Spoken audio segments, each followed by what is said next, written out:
Good evening. My name's Kathy Carpenter. I'm with Red Rock Financial here in Chico, and on behalf of myself, my partner Ben Knight, who's walking down the stairs, and the entire team at Red Rock Financial, we'd like to welcome you to an evening with Jamie Whitmore.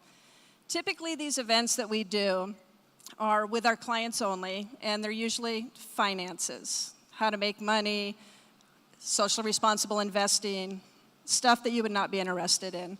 But when we had a chance to bring Jamie to Chico, we decided as a team that we wanted to open the event to the community because it's just too good of a story to share. A story of courage, inspiration. She's been given a lot of obstacles in her life and she overcame them. It's just a good, feel-good story that I think all of us will enjoy tonight. And I just want to thank all of you for sharing your Tuesday evening. We were also able to coordinate the event with the Ability First Sports Camp that happens at Chico State this week. So I want to say welcome to the athletes, the coaches, and the volunteers. You guys are awesome. I'm going to come out and watch you tomorrow, and I just can't wait. This is how the evening's going to roll out. In a second, I'm going to have Chuck Nadeau, the president of Ability First Sports, come up and speak, tell you a little bit about Ability First and the camp. Then I'm going to have Jock Finn come up and introduce Jamie. Jamie will speak for 35, 40 minutes, or as long as you would like her to speak. She'll take Q&A after. And then if you want, we have a meet and greet after where you can come up and talk to her, get an autograph, shake her hand, whatever you'd like to do. All right? So let's give a warm welcome to Chuck Nadeau, the president of Ability First Sports.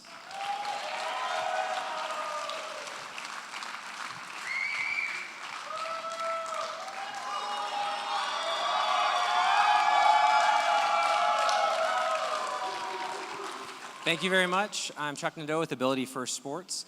I wanted to thank the Hartford, Red Rock Financial, and the management of the El Rey for helping put this event on. Ability First is a local nonprofit that's been around since 1985, and we're smack dab in the middle of our largest event of the year, which is our 2018 Ability First Youth Sports Camp. We've been around since 1985, so this is 30 plus years in the making, and this is one of the largest camps that we've had to date. This year we had 36 campers come, and we have a mix of local campers and campers from around the western United States. This year we've got campers that have come in from Oregon, Nevada, Idaho, and even Arkansas this year.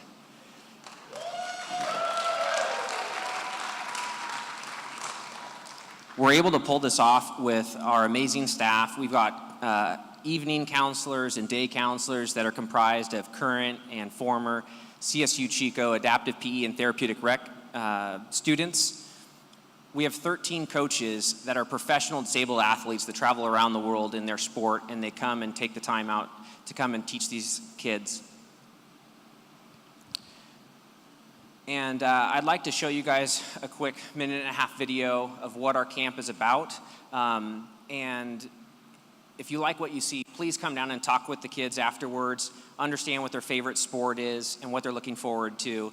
And if you want to see some real action, come to the Chico High Gym at 7 p.m. on Thursday to watch the rugby game where our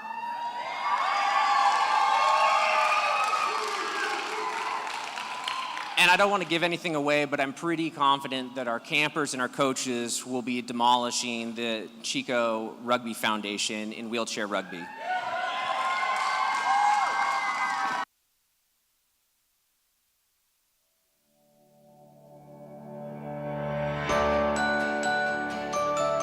Ability First is a week-long sports camp located in Chico, California. The camp focuses on wheelchair sports instruction for youth ages 8 to 17 with physical disabilities.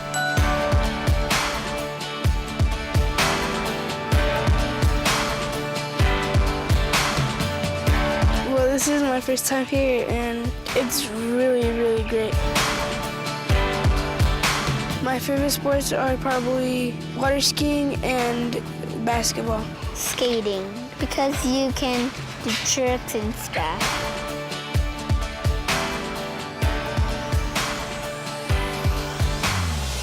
Coaches are comprised of professional athletes from a variety of backgrounds from collegiate, national, and international Paralympic levels. There's great counselors and volunteers, and I made some new friends. I'm having a great time.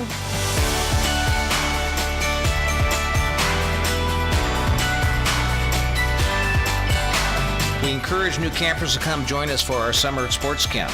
Check out our website for more information or like us on Facebook.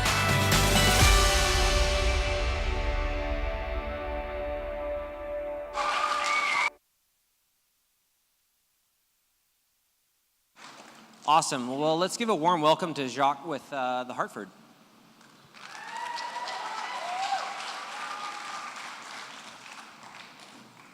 Thanks, Chuck. Good evening.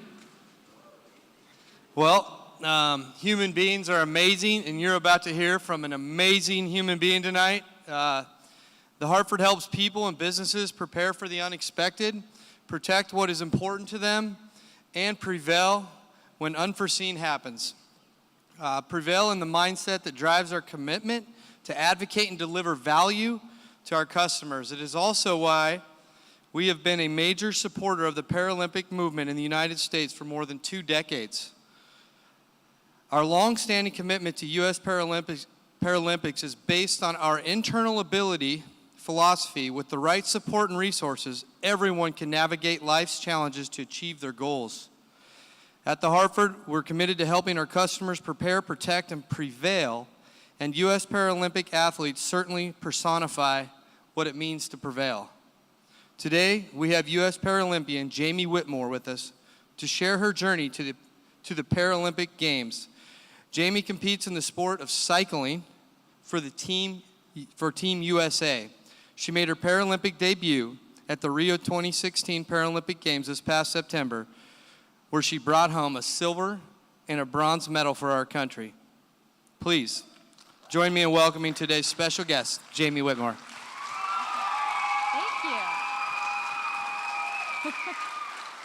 Thank you. I am very excited to be here and share my journey, and most importantly, how companies like the Hartford made that opportunity possible for someone like myself. It all started when I was a kid, much younger than most of you out there, with this dream of wanting to be an athlete. And my dad always taught me that you can be anything you want, that your attitude is everything.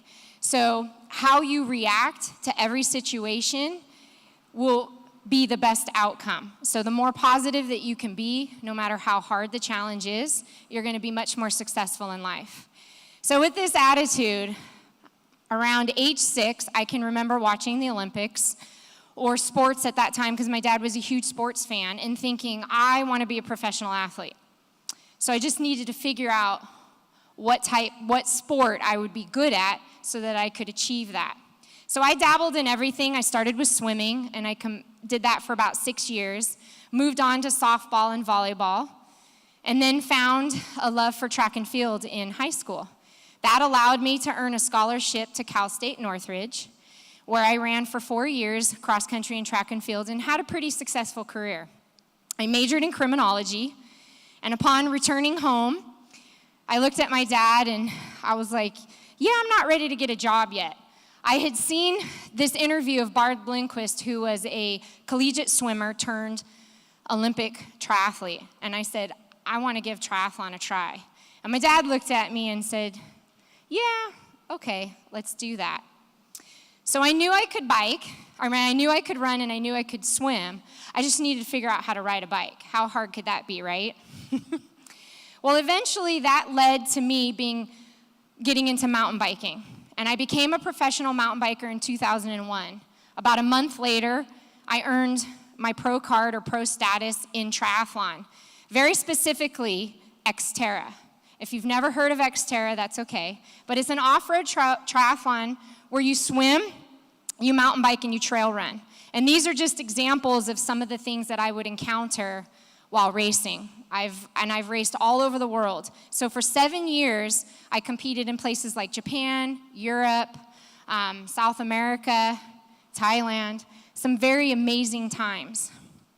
And I was one of the most successful Xterra athletes, male or female, in that 7 years. I had won 37 championship wins, a world championship, and 6 national titles, and 2 European tour titles. That was more than any male or female at that time. Thank you. So I was living the dream, and I was super stoked, super excited, in the prime of my life, at about age 31. So it was 2007, and I'll never forget my very last race as a professional triathlete.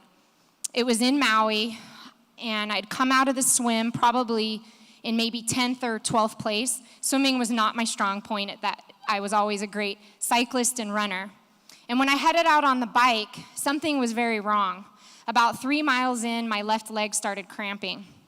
And as I continued the race, it got worse and worse, which made me have to work harder with the right leg. By the time I had entered transition, I had at least gotten up to 6th place, but I was further back than I'd ever been in my 7 years racing as a pro. And as I took off on the run, my legs, both legs at this point, began cramping. But I pushed my way all the way to the finish, and believe it or not, ended up in 3rd. So I was pretty stoked. Thank you. But later that night, whatever was going on in my leg didn't go away. It didn't stop. And so for the next month, I took time off to see if whatever I had done healed. I thought maybe I pulled a muscle or, I don't know. I had no clue. A month later, when I tried to return to running, my hamstring was incredibly tight. I couldn't even bend down and touch my toes, so running was out. But I could still swim and I could still bike, so that's what I continued to do. But then it progressively got worse to about 3 months later. It's now 2008, January, and I couldn't even sleep at night anymore. I would wake up crying in agony, not knowing what was going on. And in February, I think it was February 7th, I went for my last bike ride. I went out about 15 minutes and just started crying because it was so incredibly painful, and it was a shooting pain that went all the way down my leg. So I went to hospital after hospital, doctor after doctor, and got misdiagnosis after misdiagnosis until I ended up at the hospital in UCSF, where they took the time to first of all realize that I was in excruciating pain. I hadn't slept for a month. I didn't know where I was or what was going on. I was completely bedridden. I couldn't go to the bathroom on my own. I needed help to do everything. They got my pain under control and then began running more tests, which I was like, great, this is exciting. And one day, while I was laying there next to my dad, who faithfully stood by me this entire time and practically lived with me at the hospital, 2 doctors came in. And I stood there. It was a pretty good day. I was on a scale of 1 to 10, my pain was maybe at 8, and it had been at a 20, so life was good for me. These 2 doctors began to tell me what my options were. And I looked at them, and once they started to tell me, if you do radiation, this is what it's going to look like. And if you do chemo, this is what it's going to look like. And if you've ever watched Charlie Brown, some of you may be too young for Charlie Brown, but you can never understand what the adults are saying. Only the kids can talk. The adults sound like mwah, mwah, mwah. It's pretty much what those doctors sounded like to me at that point. I didn't hear anything past that. And as my eyes began welling up with tears, because I was fighting them back, I only had one question for these doctors. And when they finished, I asked them, do I have cancer? And the radiation doc got up and said, I have another appointment right now, and left the room. And the chemo doc shook his head, and I lost it. I couldn't hold back the tears anymore, and I was so scared, and I turned to my dad and said, I don't want to die. I don't want to die. And that's all I kept repeating. I had been in the hospital for a month up to that point, completely bedridden, and I was still planning out my race season for the rest of that year. And this nearly crushed me. But my dad turned to me and said, all you need is a mustard seed of faith. And so that completely changed my attitude. And I took on cancer like I've taken on every race in my entire life. And it was one of the toughest races I had to fight, because after my first surgery, which was 9.5 hours, I woke up, the doctor came in and said, wiggle your toes for me. And I thought that was a very odd question, because usually if you have a spinal cord injury, that's when they ask you to wiggle your toes. And I just kept looking at the doctor, why do you want me to wiggle my toes? And when I looked down at my toes, I thought they were wiggling, but my left foot wasn't moving. And as he had his hand on my foot, I couldn't feel it. And I didn't think much of it, but 2 days later, the physical therapist came in and said, I'm here to teach you how to walk. And my brain could not comprehend what he was saying to me because I had been an athlete since I was 5 years old. What do you mean you need to teach me how to walk? And so I went to jump out of bed and nearly fell. Thank goodness he caught me. And I began to realize that this was going to be a very hard road because I couldn't feel my foot and it just flopped there, but then my other foot worked. So they gave me a walker, which I couldn't even use that because I was so weak. And then he brought in another person. And after 5 days, I really wasn't making much progress. And I'm not quite sure if it was just because I was being stubborn or not. But the doctors, or the physical therapist said, if you do not figure out how to do this, they are going to discharge you on Monday and they will put you in a rehabilitation center. And all I could think about was I did not want to be in the hospital anymore. I had already spent way too much time. And so I looked at my dad and I was like, you taught me how to walk the first time, let's figure this out. And the next thing you know, I made it out of my room. And then 2 hours later, I made it to the nurse's station. And then I made it an entire lap around. And then the next day, I began racing all of the older people that were in there because I was like the youngest cancer patient. And they all beat me. But then I went home and I began walking a half a mile. And that led to a full mile and then a 2-mile walk each day. And I began timing myself. And then I started radiation. And while I was going through radiation, I began swimming again. I got back in the pool and it was weird and it was awkward because I had a leg that didn't work. And I did as many weights as I could. And there's one thing that the doctors always told me. They said that my pro career was over. I was never going to race as a professional. I was never going to be able to run again. And I'd probably never be able to ride anything more than a stationary bike. And the reality was I knew they were right about not being able to run because I knew what was wrong with this leg. I knew that the only thing that worked on it was my quad. My balance was terrible, so my gait and trying, even walking, I sometimes trip.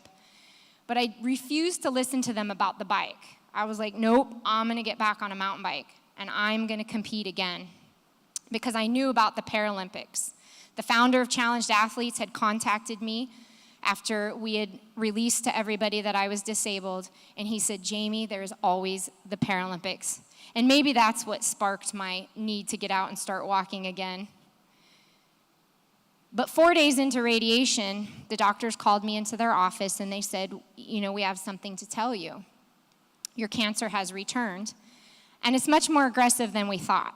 So the first tumor was a grapefruit-sized tumor, and it was growing out of my sciatic nerve, which is why I was in so much pain. And the fact that it had returned meant that it was starting to travel up my spine. And with sarcomas, they're very deadly. They can go to your lungs, they can go to your any soft tissue, so your heart, your stomach, and once they start spreading, it's very scary. And I looked at the doctors and I said, well, what's the next step? Because at this point, I had been swimming like 3,000 yards in the pool every day. I'd been lifting weights. I'd been walking 2 miles a day and timing myself. And I was not going to let what they said stop me from getting back on a bike. So the second surgery was set for July 14th. It was 12 and a half hours, and they had to remove my entire glute muscle, the rest of the nerve up to my spine.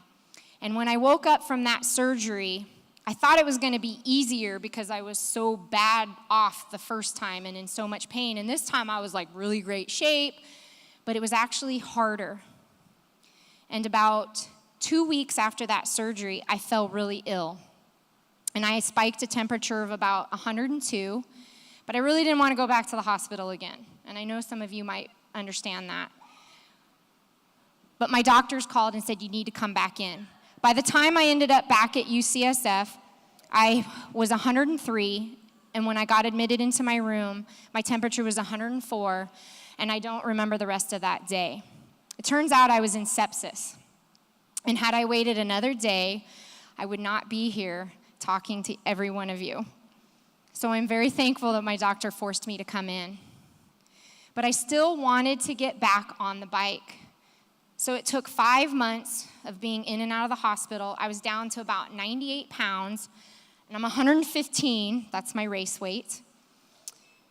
But eventually I made my way back home, and all the drains that were coming out of me started being taken out, minus one, which was in my kidney, which was keeping me alive. And so they decided on doing one more surgery, that they were going to move my kidney to the right pelvic area so that I could get back on the bike, because you can't exactly ride with a drain coming out of my back. So in June of 2009, I was scheduled for my third and hopefully final surgery. I went home after that one. It was only 3.5 hours. I was only in the hospital 5 days, and I was ready to figure out how to get back on a bike. But 3 weeks after that surgery, I fell ill again. And you're probably feeling this right now, but at that time, I was so scared. I thought the cancer had returned once again. So I went to another hospital, and after 13 hours of being in there, they took me back and they said, "We know what's wrong with you." And I said, "Okay, give it to me. I can take it." And the doctor looked at me with her doctor face, and she says, "You're pregnant." That's what I said. Actually, I said, "There's no way." And I said, "How is that possible?" And then I remembered, that one time. And so then I had to break the news to my husband at the time, like, "Yeah, I'm pregnant." And he had the same response. "How? There's no way." So we went back to of course, do an ultrasound now, make sure everything was good, because we'd realized I was 3 days pregnant during that surgery. And the technician was like, "You're good to go. And by the way, you're having twins." Isn't that cute? It's Ryder and Christian. Thank you. So needless to say, my dream of getting back on the bike was slowly dwindling. They came, at 27 weeks, they tried to come. So I was bedridden for 7.5 weeks until they finally delivered. And then they were in the hospital because they had complications. And I pretty much kept seeing that dream of getting back on the bike further and further. But here's the thing. I was refusing to give up on that dream. I threw my hands up in the air and I said, when the opportunity presents itself, I am going to get back on the bike. And so when those boys were a year old, that opportunity presented itself. And I discovered a brace, not this one, this is my walking one, but I discovered a brace that would allow me to start pedaling and my foot wouldn't flop around. And the other tricky thing is I have to be clipped in on that side, but I can't feel that foot. That's the only way I was going to be able to pedal. And so in 2011, the day I got my new brace, I put on my old race kit, and I went outside, and when my husband at the time had shown up, I was like, "Let's go. We're going for a ride." Now, you have to understand, I've not been on a bike in 3 years. And even though I've been lifting weights and swimming, riding a bike again is very different. And I have to adjust to now being disabled, to having drop foot and not feeling most of this leg. And he looked at me and said, "We're just going to go around the neighborhood." And I was like, "No, we're going to go ride for an hour." And so he looked at me and he said, "Okay." And that day, I went and rode for 1 hour through the neighborhoods where my dad lived. That led to 2 days later, me going on my first mountain bike ride, something no one thought I would ever do. And I rode 10 miles, and I did not fall over. I had to walk a few sections, which was quite interesting with the brace, because you saw how I walked up here. It's not easy to walk in an even stiffer brace. But that led to me getting a call about the Leadville 100. Now, this is a 100-mile, I forgot about the other race first. We'll come to that backslide. So this is the Leadville 100. It's in Colorado. It starts at 9,000 feet and climbs to 14,000 feet. No female with a disability has ever completed that in under 12 hours, which will earn you a belt buckle. So I went after only being able to train I think my longest ride had been 55 miles, but I was like, I'm going to cross that finish line in under 12 hours, and I'm going to earn that belt buckle. And so I went there, and I completed it in 11 hours, 42 minutes, and 37 seconds, and earned the belt buckle. Thank you. And the slide right before that was me entering my first triathlon. Now, you understand I can't run anymore. I can cycle and I can swim, but when it comes to running, there's not an ability. The leg can't catch itself. So someone loaned me those forearm crutches that allowed me in Utah to enter in the Xterra USA Championship, and I was able to complete it. I beat a lot of people on the bike and in the swim, and they all passed me on the run. But I was able to cross the finish line, and it was incredibly exciting. Now, the U.S. Paralympics had heard I was back riding a bike, and so the coaches contacted me and said, we want you to come out and give cycling a try. And I was like, I'm in. And so in 2012, right before the London Paralympics, I went to the national qualifier. And even though I had won my category, I did not earn a slot onto the team, which was okay, because I was just learning and just getting back on the bike. And if I'm gonna go to the Paralympics, I wanna go when I'm at my tip-top shape, because I'm not gonna go there to just be a participant. I'm gonna go there and I wanna do well. I wanna be able to stand on that podium, and I wanna see the flag being raised, and I wanna hear the national anthem. So I have goals. And so over the next couple years, I began cycling, and I won my first world championship in 2013, and 2 days later, I won my second world championship as a Paralympic cyclist. And in 2014, I took up the sport of track, which is on the velodrome, and you ride around in a circle, so it's kind of like NASCAR, but it's a different bike. There's no brakes. You can't shift. You just got to pedal really fast and go in a circle. And I went to Mexico that year at the World Championships, and my third time being on the track, I ended up setting 2 world records, one in the 500 time trial and one in the 3K pursuit. I know, it's very exciting. Thank you. Later that year, I ended up getting nominated for an ESPY for the best female athlete with a disability. And believe it or not, thank you to all my triathlon fans from back in the day, but I ended up winning, beating out some very, very tough competition, like Tatiana McFadden, Oksana Masters, some amazing competitors. And then in 2016, the road to Rio was growing very close. And I set out to go to the Paralympic trials that were in North Carolina, and I ended up qualifying in first place.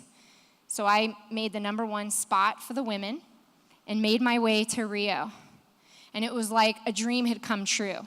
But I couldn't be too excited because I had races. I had made it, but I still hadn't achieved the ultimate goal of standing on that podium. And so my first day of competition, this is the velodrome. So you can see how I have 2 discs. It's a little bit different bike. There's my helmet. There's my game face. I entered in that race. And the top 6 athletes in my category, because we're in the Paralympics, you are categorized by how your ability or your disability affects your ability to ride. So in my category, the top 6 women, 1 second separates us. So first place to 6th place, the difference will be 1 second. So it was going to be one of the closest races of my life just to make it into the gold medal round, because you have to do qualifying, and then you go into either the bronze medal round or the gold medal round. I ended up making it into the gold medal round by 1 second.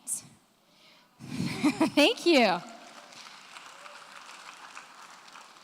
And in that gold medal round, I ended up getting caught by the British gal, I'm so sorry, and brought home the first medal, which I think was like the 3rd medal for the day. Lex Gillette won the first one in track and field, and I believe I was the second one, the second silver.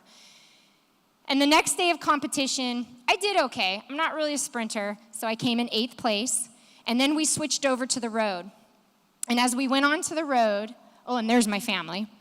So thank you. That's them receiving the medal road. And first I want to interject to talk about how at this point, I would never have been able to make it to Rio if it hadn't been for the team that I had, the teamwork. My family, my friends, companies like the Hartford, they are who helped me get there. I'm the one that rides the bike, but it would never be possible without the hundreds of people that pour into athletes like myself. I would not have gotten that silver if it hadn't been for them, my dad who watches them every time I leave. It's amazing. So we switch over to the road, and in the time trial, I didn't have the race I wanted. I had up to that point been like the person to beat. But for some reason that day, I just couldn't get it together. I had an amazing race, but 6 people had an even better race. And I ended up not even making the podium. So I had one race left. It was called the road race. I had one shot to get back on the podium. And I entered into the road race, and it's not really my style. I'm a very small, petite racer. I like hills. I like to go up and down the hills. And these guys are much stronger, and this course was super flat. So as I went out into that race, all I kept doing the entire time was trying to figure out how I could get to the finish line before them, how I could beat them where they're stronger. And with 5 kilometers to go, there was one small hill that the gal from China, the gal from Germany, and myself entered in and broke away from the rest of the field. And as we descended down, this is where my mountain biking skills came into play. I shot ahead of both of them, and I had a sizable gap. But here's the tricky part. 2 kilometers to the finish line, it's flat, and there's a headwind, and I'm super small. So I kept pedaling as hard as I could, but not too hard, because I knew the other 2 were going to catch up to me. And they did. And then they pulled in front of me, and I went behind them, and I started drafting, and I just sat back there, and I kept thinking, the finish line is coming soon. The finish line is coming soon. Like, how do I know when to sprint? How do I know when to go? I'm not a sprinter.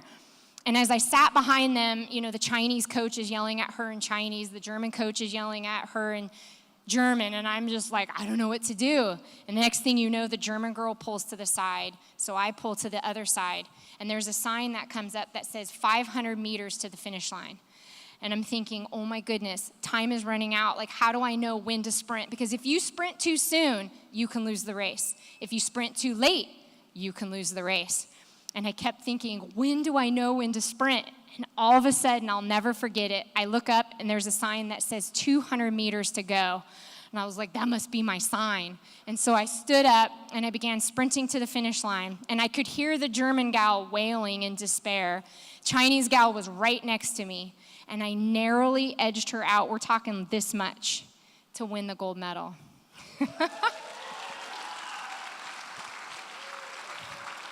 Thank you.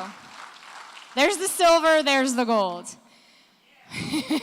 Thank you. I was pretty excited. I think there were even tears. But before I show you the medals, because I did bring the medals, and I'm going to talk a little bit about them, I want to talk about the 4 things that got me to there. Because you don't just wake up one day, you don't just magically snap your fingers and go from the bottom of the valley to the top of the mountain. There were 4 things when I look back that really made the difference in my life. And the first one was the attitude of not quitting. My dad told me if I start something, I always need to finish it, that quitting is not an option. So I grew up knowing that I could never quit. I had to do it. And I read somewhere that our greatest temptation to quit is right before we're about to succeed. So every time I start that little bit of self-talk that we always have, that self-doubt of I don't know if I can really do this, I know that success is right around the corner, and I have to just keep going. I have to keep taking another step. And the second one was to not be afraid to fail. And this is a hard one. I mean, nobody likes to fail. I don't. I don't go out and be like, I don't want to do well. We don't think that way. But the difference is, use failure to make you stronger. Use failure to make you better. Use failure to build more character. Every time I've lost a race, I've fallen down, the cancer came back. I don't call getting pregnant a failure, but a setback. I always kept saying, I can't focus on that. I need to focus on what I want to do, what I want to accomplish. And Babe Ruth said, don't let your fear of striking out get in the way of hitting a home run. So every time I find myself thinking about what can go wrong, I turn it around and be like, this is what can go right. This is what I want to do. This is what I want to accomplish. And the third thing was who you hang out with, who you surround yourself with, is one of the most important things you can ever do in your entire life. Your family, your friends, who you work for. It is so imperative to who you want to be, because they're either going to be the people that build you up or they're going to be the people that tear you down. And so anytime someone negative has entered into my life, which we don't have that problem in here because we have some amazing volunteers, but it is the positive people in my life that have propelled me forward and helped me be so successful. And I always ask myself, am I being that kind of friend? Am I being that mom, that daughter? Am I being positive in everyone's life, encouraging them that, yes, you can do that? And the fourth one, which is my absolute favorite, and it will probably land my kids into seeing a therapist one day, but it is simply to suck it up, Buttercup. Thank you. My dad has always told me life is not fair, but you have to keep going and do the best you can. And so that's how it came about to just suck it up. He'd always just suck it up. And I say that to my kids often, just suck it up. Get back up.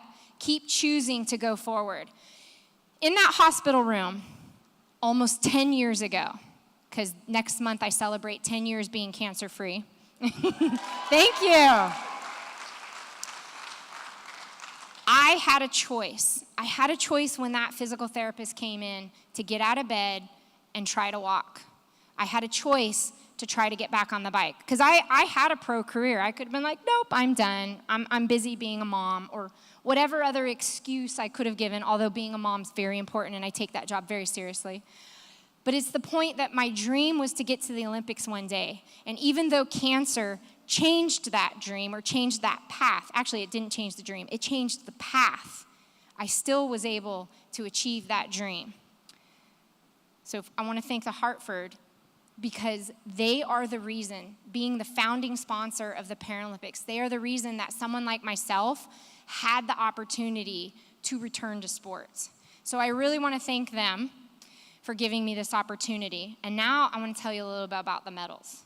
And then we'll open it up to Q&A, so don't be shy, be thinking. The unique thing, and the thing that makes a Paralympic medal way better than an Olympic medal, do you hear that? We have a lot of visually impaired athletes who compete with us. So if you're visually impaired, you can't see what color medal you're holding. So they put beads in here, and each medal between the gold, this is the gold, and the silver and the bronze, and I'm really sorry I don't have a bronze to show you guys. I tried so hard to get that bronze in the time trial.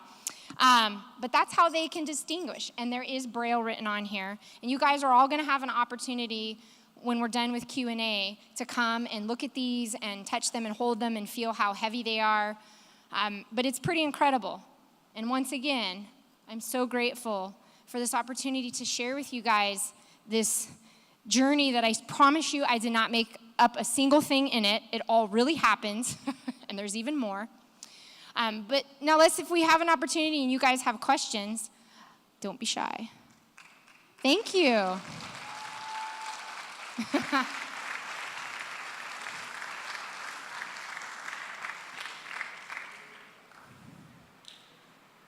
No questions? It's okay. No, I know. My next challenge. I actually leave in 2 weeks to go to the Netherlands for a World Cup. And right now I'm sitting second in the series. So we have 3 races a year, wherever they hold the races. And then World Championships is in Italy this year in the beginning of August. So I'll head to Italy after that. But my next big goal will be Tokyo, trying to make the team to go to Tokyo again. I think it would be a great opportunity if I could make it. And I'm hoping I'll still be young. I'll only be, 44? I mean, age is relative. I hope to see some of you guys there. Thank you. Any other questions? A daily workout schedule. You know, when I was a professional athlete, I totally loved that question because it was like I would train, I would rest, I would eat, I would train again, I would watch TV, and it was like seriously a day in the life. But when you're a mom, it's like mom, I fit in training where I can, and then mom every other time. And so a typical day for me would be waking up in the morning, fixing lunch, driving the kids to school, while they're in school, getting my entire workout in, any errand I can run, going to the gym, picking them up, and then doing homework with them, doing a project, reading, cooking dinner, trying to get off my feet. So it's hard balancing that, and then having twins. I'm always helping both of them, and then they're fighting for my attention, and it's very exhausting. But it's all about balance and realizing that, you know, I have X amount of time to get what I need to get done. And now that they're out of school, it does make it even harder because now a lot of my training is on an indoor trainer. Or I'm usually like, who wants to do a play date? How about you watch my kids for like 2 hours and then I'll watch yours for 2 hours. And then we can swap. So it's very intensive. And then I have training camps. I probably travel about 6 or 7 times out of the year to race, and I'm gone for anywhere from a week to 2 weeks at a time. So that's when I talk about teamwork. My dad is like super dad because he takes over my role when I'm gone and takes care of them.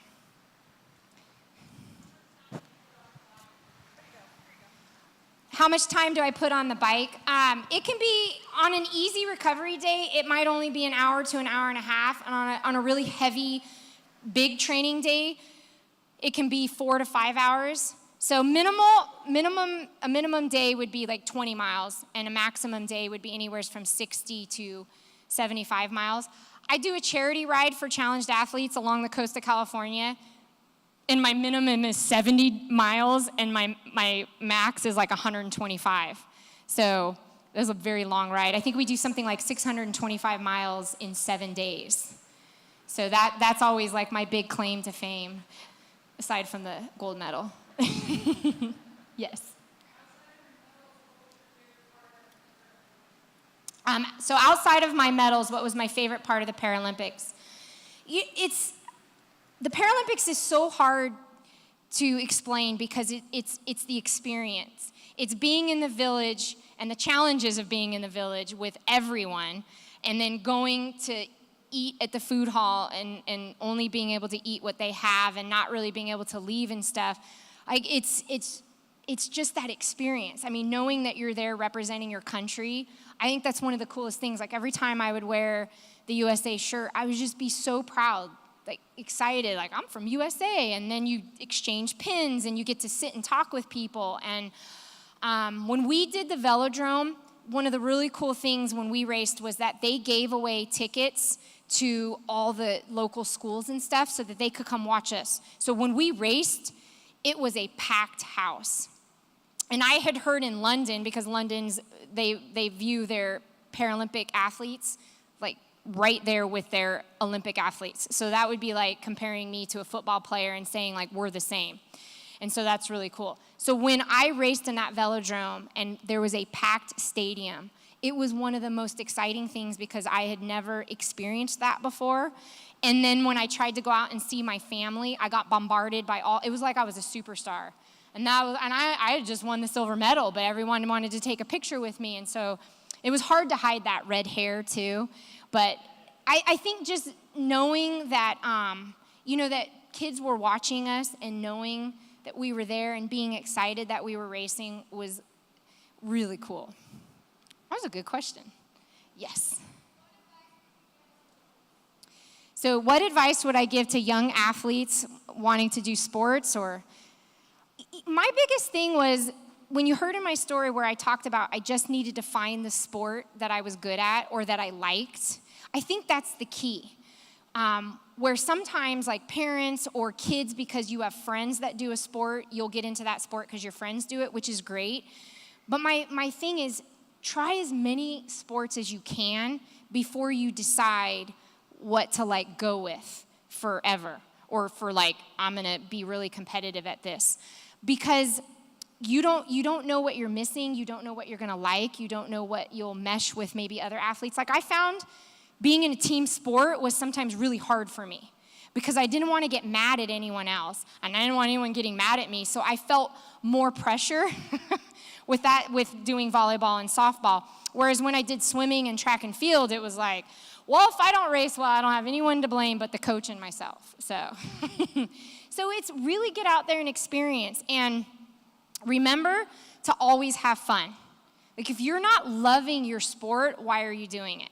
I love every day getting out on my bike. If I could still be running, I would still be running. I get in the pool every once in a while, even though I'm not doing it competitively, because I love to swim. I still love to throw the baseball around, which, by the way, I got to throw the opening pitch to the San Francisco Giants. Talk about pressure. And it was when they were playing the Dodgers, and I refused to step more than one step in front of that pitcher's mound. And I got to tell you, with drop foot, it's really hard to throw a baseball these days. So I got to do that. That was very exciting. But yeah, just go explore and find out what's out there. You have a question? That's a really good question. Does my bike have special adaptations? So we have five categories. So we have 10 categories in the sport of cycling. We actually have more than that. We have 26. But let's say there's 5 categories where people ride we call it a two-wheel bike. And of those 5 categories, there are lots of people that have different adaptations, like if they're missing a leg, they're missing an arm and a leg, and things like that will help them kind of be able to stay on the bike, to rest their arm in the time trial positions. My one teammate who was an AK, above the knee amputee, she had a thing that did go into her bike, a pedal that came out, and then her prosthetic would go into it, it would clip into it. But she didn't use it to pedal, it was just to be stationary. For me, my adaptation comes in the form of the brace. So it's the brace and the shoe that allow me to be able to pedal, and then I have to shim my shoe so that I don't waddle when I pedal. Then there's trikes.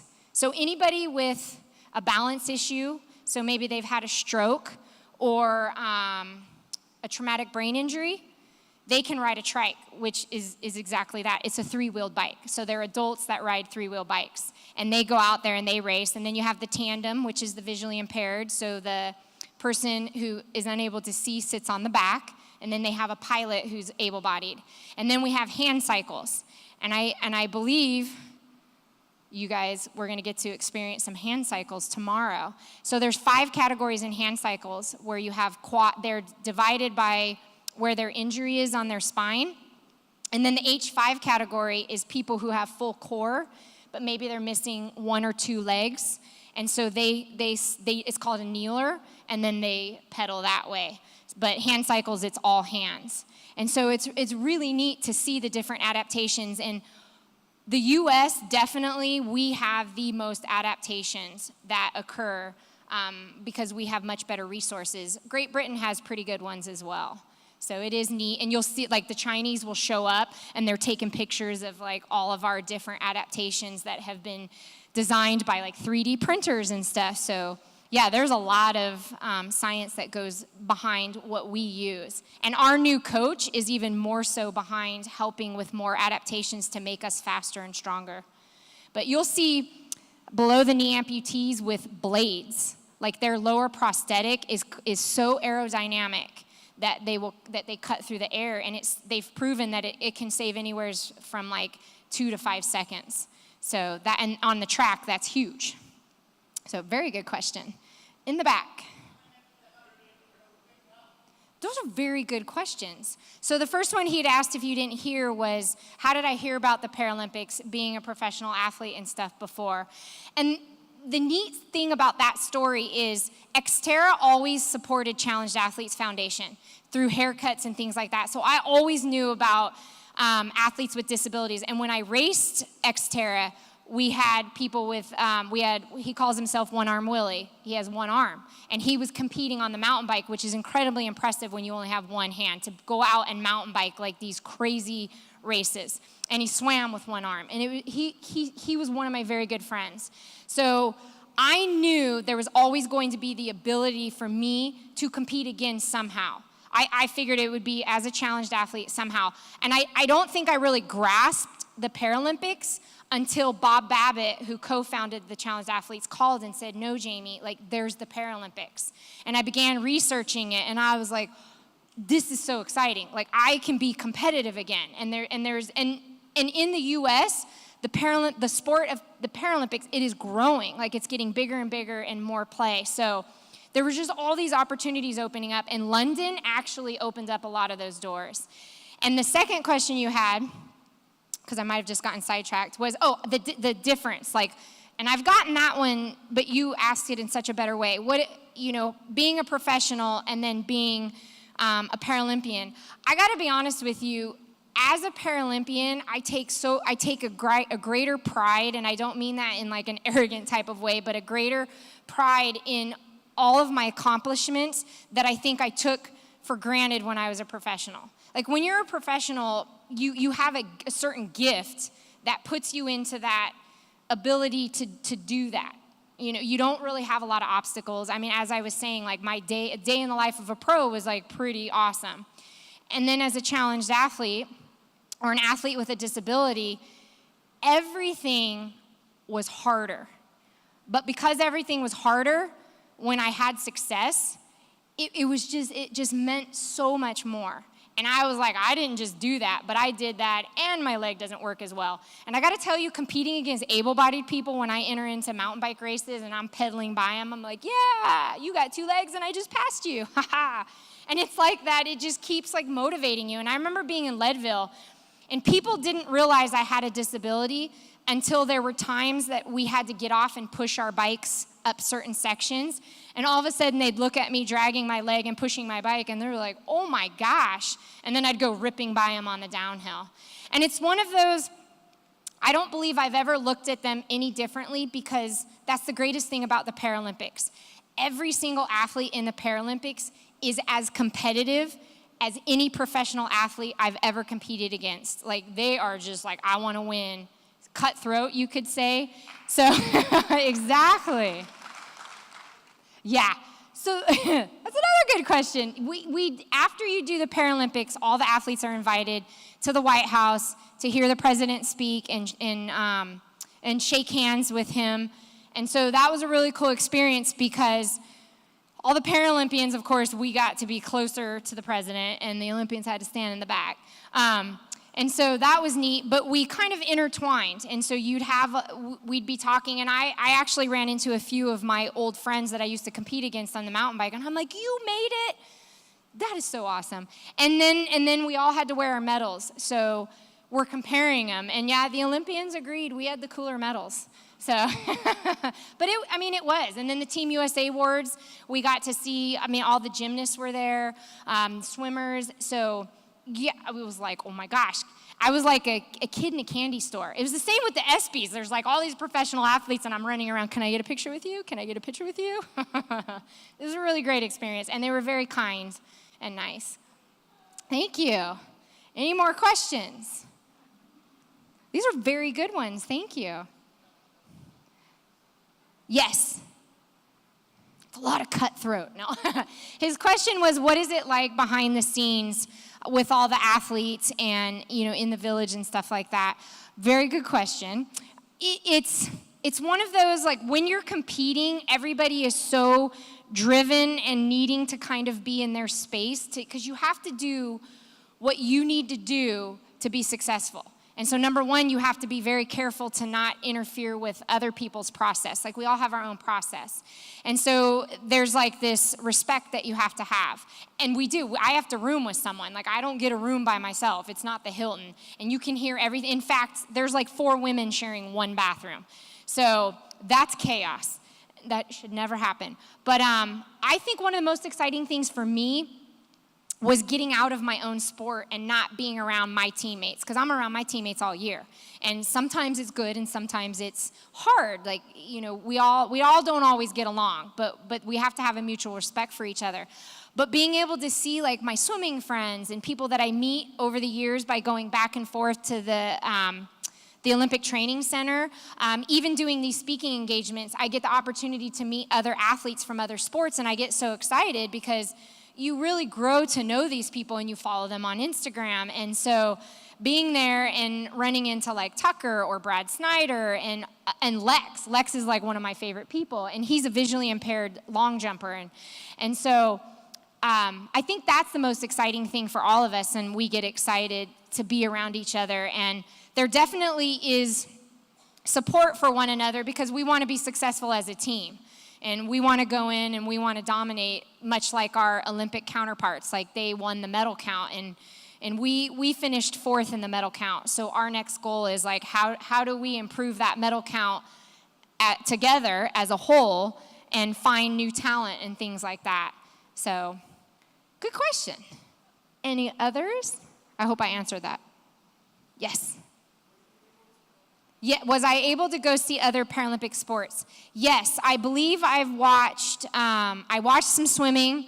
I watched sit volleyball. I didn't make it to rugby because rugby's like super sold out, and then the soccer was too far away.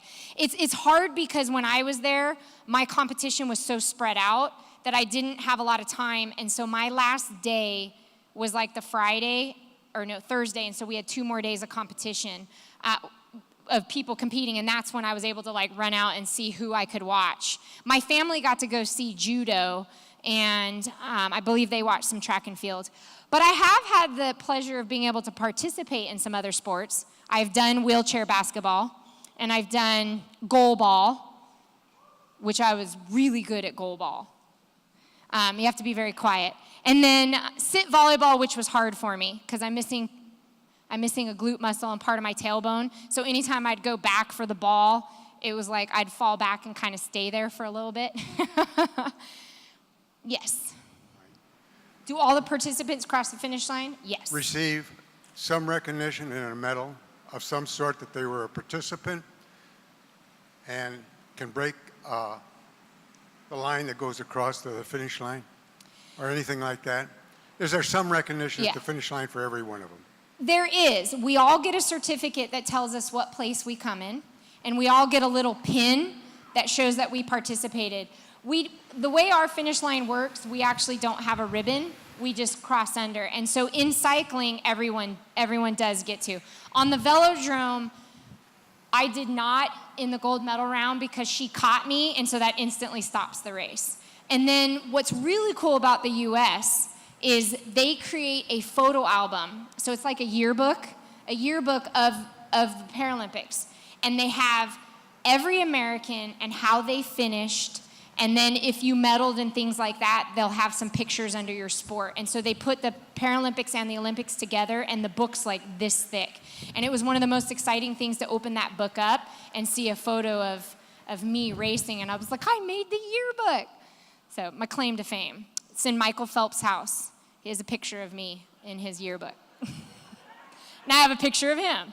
So, you have a question? Oh, well.